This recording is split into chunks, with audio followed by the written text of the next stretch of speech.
Assalamualaikum warahmatullahi wabarakatuh. Saya Adinda Siti Salehah dari kelompok 5 akan mempresentasikan anti korupsi. Sebelumnya, di kelompok 5 ini saya akan memperkenalkan teman-teman saya. Yang pertama ada Rosanti Hutauruk, yang kedua ada Ismawati Melanasari, yang ketiga ada Hilwal Elisa, dan yang keempat ada Pirto Maruntung Limbong. Korupsi. Apa sih korupsi itu? Korupsi atau rasuah berasal dari bahasa Latin corruptio, dari kata kerja corrumper yang bermakna busuk, rusak, menggoyahkan, memutar balik, dan menyogok. Korupsi adalah tindakan pejabat publik, baik politisi maupun pegawai negeri, serta pihak lain yang terlibat dalam tindakan itu yang secara tidak wajar dan tidak legal menyalahgunakan kepercayaan publik yang dikuasakan kepada mereka untuk mendapatkan keuntungan sepihak.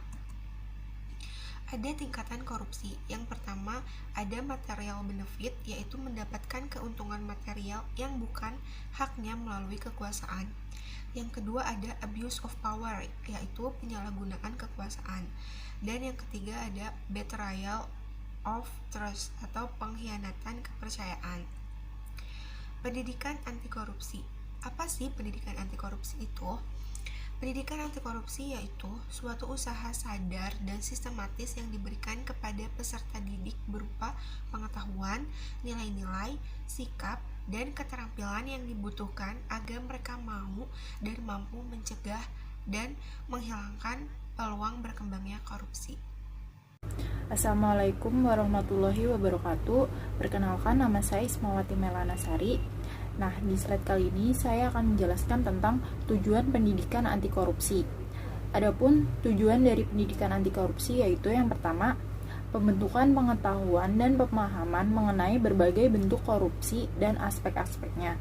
Lalu yang kedua, perubahan persepsi dan sikap terhadap korupsi. Yang ketiga, pembentukan keterampilan dan kecakapan baru yang dibutuhkan untuk melawan korupsi. Lalu di slide selanjutnya ada prinsip-prinsip anti korupsi. Yang pertama yaitu ada akuntabilitas, kedua transparansi, ketiga kewajaran, keempat kebijakan, dan yang kelima kontrol kebijakan. Baiklah, perkenalkan nama saya Rosanti Hutauruk. Di sini saya akan melanjutkan materi yang dijelaskan oleh teman saya Ismawati tentang prinsip-prinsip anti korupsi. Yang pertama yaitu akuntabilitas. Akuntabilitas adalah kesesuaian antara aturan dan pelaksanaan kerja. Semua lembaga mempertanggungjawabkan kinerjanya sesuai aturan, baik dalam bentuk konvensi atau de facto maupun konstitusi atau de jure, baik pada level budaya atau individu dengan individu maupun pada level lembaga.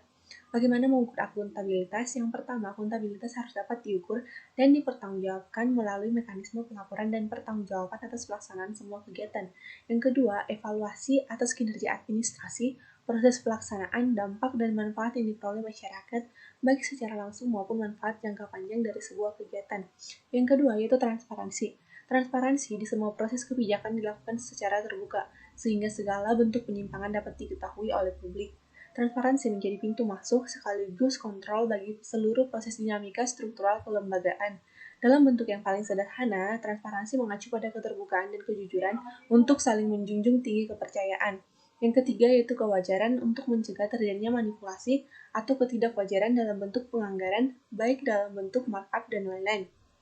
Yang keempat yaitu kebijakan untuk mengatur tata interaksi agar tidak terjadi penyimpangan yang dapat merugikan negara dan masyarakat. Yang kelima yaitu kontrol kebijakan merupakan upaya agar kebijakan yang dibuat betul-betul efektif dan mengeliminasi semua bentuk korupsi. Materi selanjutnya yaitu kebijakan anti korupsi. Kebijakan anti korupsi mengatur tata interaksi agar tidak terjadi penyimpangan yang dapat merugikan negara dan masyarakat. Kebijakan anti korupsi tidak selalu identik dengan undang-undang anti korupsi, namun bisa berupa undang-undang kebebasan mengakses informasi, undang-undang desentralisasi, undang-undang anti monopoli, maupun lainnya yang dapat memudahkan masyarakat mengetahui sekaligus mengontrol terhadap kinerja dan penggunaan anggaran negara oleh para pejabat negara. Demikian penjelasan materi dari saya. Materi selanjutnya akan dilanjutkan oleh teman saya. Perkenalkan, nama saya Hilwal Elisa. Selanjutnya yaitu 4 aspek kebijakan anti korupsi, yaitu ada isi, pembuat, pelaksana, dan kultur. Isi kebijakan. Kebijakan anti korupsi akan efektif apabila di dalamnya terkandung unsur-unsur yang terkait dengan persoalan korupsi. Pembuat kebijakan, kualitas isi kebijakan tergantung pada kualitas dan integritas pembuatnya. Pelaksana kebijakan. Kebijakan yang telah dibuat dapat berfungsi apabila didukung oleh aktor-aktor penegak kebijakan, yaitu kepolisian, kejaksaan, pengadilan, pengacara, dan lembaga permasyarakatan. Selanjutnya, kultur kebijakan. Eksistensi sebuah kebijakan terkait dengan nilai-nilai, pemahaman, sikap, persepsi, dan kesadaran masyarakat terhadap hukum atau undang-undang anti korupsi. Lebih jauh, kultur kebijakan ini akan menentukan tingkat partisipasi masyarakat dalam pemberantasan korupsi. Selanjutnya akan dijelaskan oleh teman saya. Oke, perkenalkan, saya Berkelimbing dari kelompok 5A. Di sini saya akan menjelaskan nilai-nilai anti korupsi yang sebelumnya teman-teman saya sudah menjabarkannya, yaitu pengertian dari anti korupsi, prinsip-prinsip korupsi, dan aspek korupsi. Nah, di sini saya akan menjelaskan yang pertama adalah nilai kejujuran, yaitu adalah suatu sikap atau perilaku yang mencerminkan kesatuan antara pengetahuan, perkataan, dan perbuatan. Jujur berarti mengetahui apa yang benar, mengetahui dan melakukan yang benar. Yang kedua adalah disiplin. Adalah kebiasaan yang tindakan yang konsisten terhadap segala bentuk peraturan atau tata tertib yang berlaku. Yang ketiga, tanggung jawab adalah sikap dan perilaku seorang dalam melaksanakan tugas dan kewajibannya, baik yang berkaitan dengan diri sosial, masyarakat, bangsa, negara maupun agama. Yang keempat yaitu adil, berarti tidak berak sebelah, tidak memihak pada salah satu siapapun. Adil juga berarti perlakuan yang sama untuk semua tanpa membeda-bedakan berdasarkan golongan atau kelas tertentu. Yang kelima adalah sikap berani. Nilai berani adalah hati yang mantap, rasa percaya diri yang besar dalam menghadapi ancaman ataupun hal yang dianggap sebagai bahaya dan kesulitan. Yang keenam adalah peduli, adalah sikap dan tindakan memperhatikan dan memperhatikan orang lain, masyarakat yang membutuhkan, dan lingkungan yang sekitar. Oke, kita lanjut ke nilai yang ke-7. Nilai ke-7 adalah kerja keras. Adalah sungguh-sungguh berusaha ketika menyelesaikan tugas, permasalahan, pekerjaan, dan lain-lain, dan sebaiknya. Kerja keras berarti pantang menyerah, berjuang, dan berusaha. Oke, nilai ke-8 adalah mandiri. Adalah dapat berdiri sendiri, mandiri tidak bergantung pada orang lain. Mandiri juga berarti kemampuan menyelesaikan, mencari, dan menemukan solusi dari masalah yang dihadapi.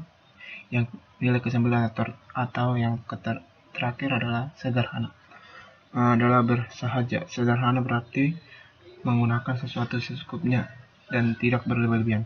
Itulah nilai-nilai anti korupsi.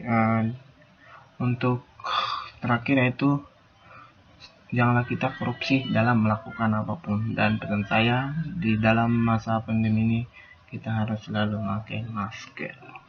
Oke, sekian dari saya. Terima